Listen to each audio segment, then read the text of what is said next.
سر جتنی آپ کی سوچ آپ کے جسم پر افیکٹ کرتی ہے، دنیا کی کوئی بھی چیز اتنا افیکٹ آپ کے جسم پر نہیں کرتی۔ سر آپ کی تھنکنگ، آپ کی تھاٹس، آپ کی سوچ آپ کے پورے جسم کو لیڈ کرتی ہے۔ سر آپ کے جسم کا اگر کوئی لیڈر ہوتا ہے، کوئی رہبر ہوتا ہے، تو وہ آپ کی سوچ ہوتی ہے۔ سر آپ کی سوچ آپ کے پورے جسم کو ایک نظام بنا کر رکھتی ہے، آپ کو جسم کو پورا ایک سسٹم دیتی ہے، اور اس سسٹم کے مطابق آپ کا جسم حرکت کرتا ہے۔ سر اگر آپ ہاتھ ہلانا چاہیں تو سب سے پہلے یہ آرڈر آپ دماغ کو دیں گے، پھر دماغ اس جسم کے حصے کو آرڈر دے گا اور اس کو ہلا دے گا۔ سر پورا جسم آپ کی سوچ کی وجہ سے چلتا ہے۔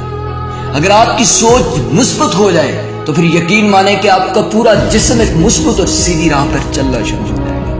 لیکن اگر آپ کا جسم غلط راہ پر چل رہا ہے تو یقین مانیے اگر اس میں کوئی غلطی ہے تو بس آپ کی سوچ میں غلطی ہے، اگر کوئی فالٹ ہے تو وہ آپ کی سوچ میں ہے۔ سر یاد رکھیے گا کہ آپ جتنا بیماری کے بارے میں گفتگو کرتے چلے جائیں گے نا، تو در حقیقت آپ بیماری کو طاقت دیتے چلے جائیں گے۔ اب جس چیز پر جتنا وقت لگاتے چلے جائیں گے اتنا ہی اس چیز میں ایکسپرٹ بنتے چلے جائیں گے۔ پھر اگر آپ نے بیماری پر گفتگو کرنا شروع کر دی تو پھر آپ کے مشاہدات جو بیماری کے بارے میں ہیں، پھر وہ طاقت پکڑتے پکڑتے پکڑتے بیماری کو طاقتور کر دیں گے۔ اس لیے اپنی سوچ کو صحیح سمت پر چلاؤ۔ کہتے ہیں کہ کہہ کہا انسان کی بیماری کو ختم کرتا ہے اور خوشیوں کو اپنی جانب کشش کرتا ہے۔ پھر لگائے کہہ کہا اس میں کون سا وقت لگتا ہے یا کون سی رقم لگتی ہے۔ ایک شخص اپنی کہانی سناتا ہے جس کا نام تھا مورس گڈمین۔ سر وہ اپنی کہانی سناتا ہے کہ ایک دن مجھ سے ایک جہاز کریش ہو گیا۔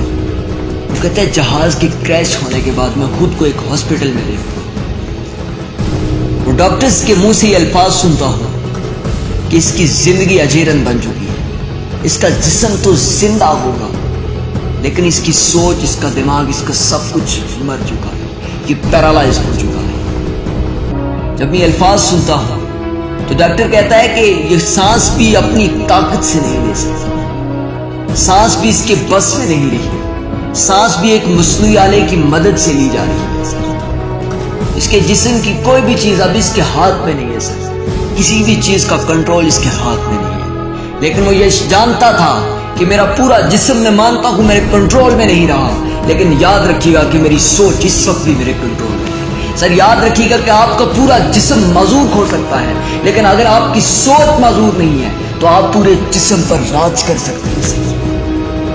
پھر مورس گڈمین نے وہی کیا، اپنی سوچ کو مثبت راہ دکھائی، اور پھر دنیا نے دیکھا کہ مورس گڈمین نے کہا تھا کہ میں کرسمس کے دن ہاسپٹل سے اپنے قدموں پر اٹھ کر جاؤں گا، اور کہتے ہیں کہ آکسیجن اس نے ٹھان لی تھی کہ میں خود سے سانس لے کر بناؤں گا۔ سر اور کچھ دن کے بعد سر اس نے اپنی مدد آپ کے تحت مصنوعی آلے کو چھوڑ کر سانس لینا شروع کر دیا تھا۔ ڈاکٹرز یہ حیران رہ گئے تھے یہ دیکھ کر کہ یہ کیسے ممکن ہے کہ انسان کی سوچ اس کے پورے کے پورے جسم کو بدل کر رکھ سکتی ہے۔ اور پھر کرسمس کے دن وہ شخص جس کی ریڑھ کی ہڈی ٹوٹ چکی تھی، جس کی گردن کی ہڈی ٹوٹ چکی تھی، ممکن ہی نہیں تھا کہ وہ اپنے قدموں کے بلبوتے پر اٹھ کر اپنے گھر جائے گا۔ کہتے ہیں کہ کرسمس کے دن وہ شخص اٹھ کر اپنے گھر چلا جاتا ہے اور بتا دیتا ہے کہ آپ کے جسم کی سب سے بڑی طاقت آپ کی سوچ ہوتی ہے، آپ جیسا سوچتے ہیں ویسا بن جاتے ہیں۔ اس لیے یاد رکھیے گا کہ اپنی سوچ کو مثبت راہ دکھا کر اپنے جسم کو لیڈ کرنے دیجیے گا، پھر ایک دن آپ کی سوچ آپ کو لیڈر بھی بنا دے گی۔ سر